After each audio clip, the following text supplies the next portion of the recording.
सृष्टि के निर्माण में जो साझेदारी कर सकती है, शिव शक्ति को, शक्ति शिव को शिवकारी कर सकती है, तो पुरुषों जैसा बनने में निज मौलिकता क्यों खोना? कोई नहीं कर सकता है जो वो नारी कर सकती है, कोई नहीं कर सकता है जो वो नारी कर सकती है।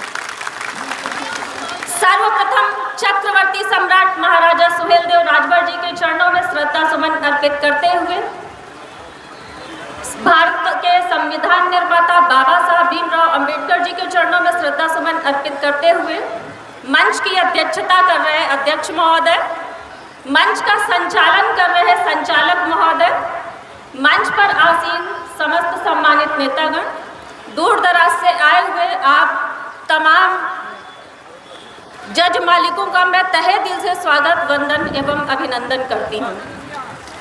आज आप सभी लोग जहाँ पर बैठे हैं, अपने सम्मुख दो महापुरुषों की तस्वीरों को आप लोग देख रहे हैं। एक महापुरुष जो मुगलों से भारत की रक्षा किए और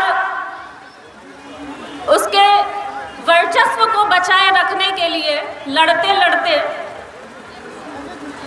यहाँ से हम सब से दूर चले गए, और दूसरे भारत का संविधान लिखने वाले बाबा साहब भीमराव अंबेडकर जी, जिनकी आज जन्म जयंती भी है।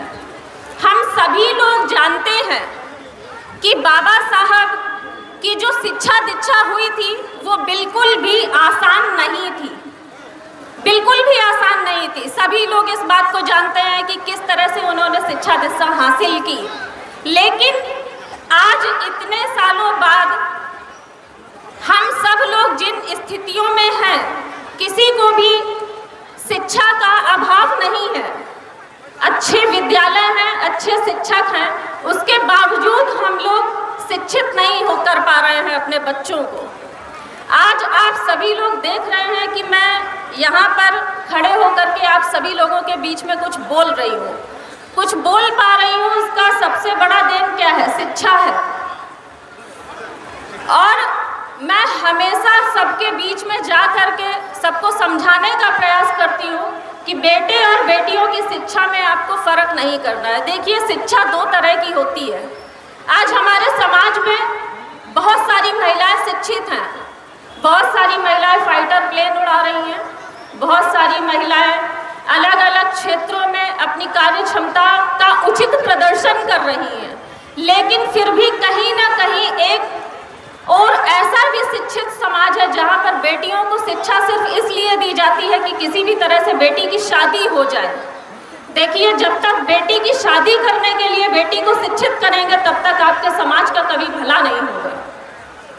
मैं आपको एक छोटी सी कहानी बता रही हूँ। एक गांव में मैं गई थी और वहाँ पर मैं कुछ महिलाओं से मिली, तो एक व्यक्ति ने मुझे परिचय कराया अपनी बहू से और बोला कि ये हमारे गांव में सबसे पढ़ी लिखी बहू है।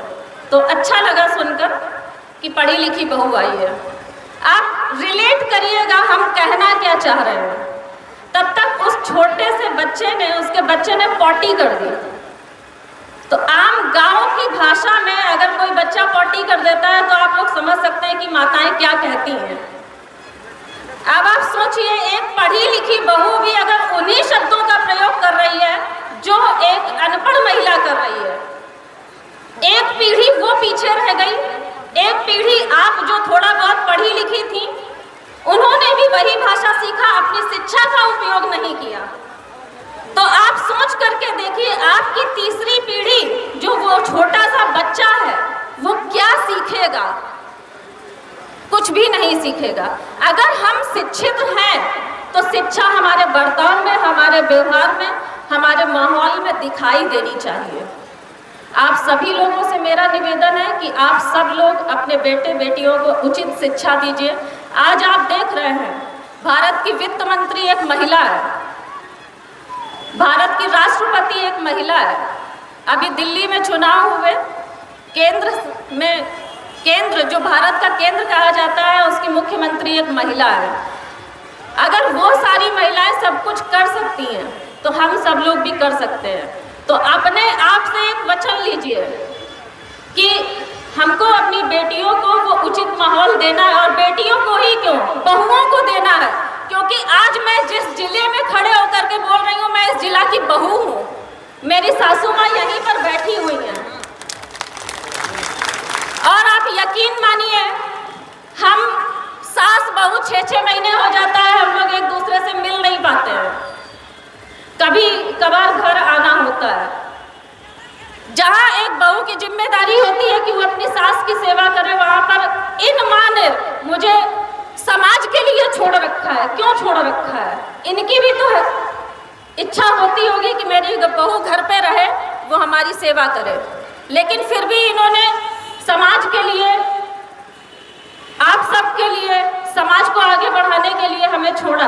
तो कुछ ना कुछ हमको जो समाज दे रहा है उससे सीखते भी रहना चाहिए।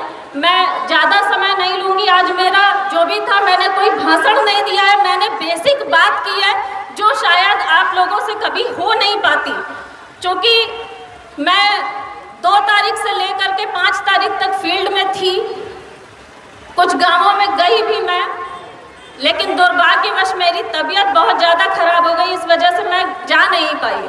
अदरवाइज जब भी कोई रैली होती है तो मेरा ये दायित्व होता है कि मैं खुद हर गांव में जा कर के महिलाओं को घर से निकालूं, उनको समाज के बीच में बैठाने का प्रयास करूं।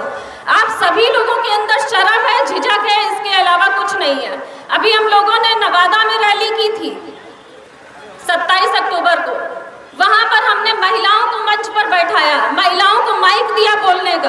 अरे टूटी फूटी भाषा में ही बोलिए, लेकिन मंच पर बैठने का साहस आप में होना चाहिए और माइक पकड़ने का साहस होना चाहिए। जिस दिन आपने कुर्सी थाम ली, माइक थाम लिया, उस दिन आपको आगे बढ़ने से कोई नहीं रोक सकता है।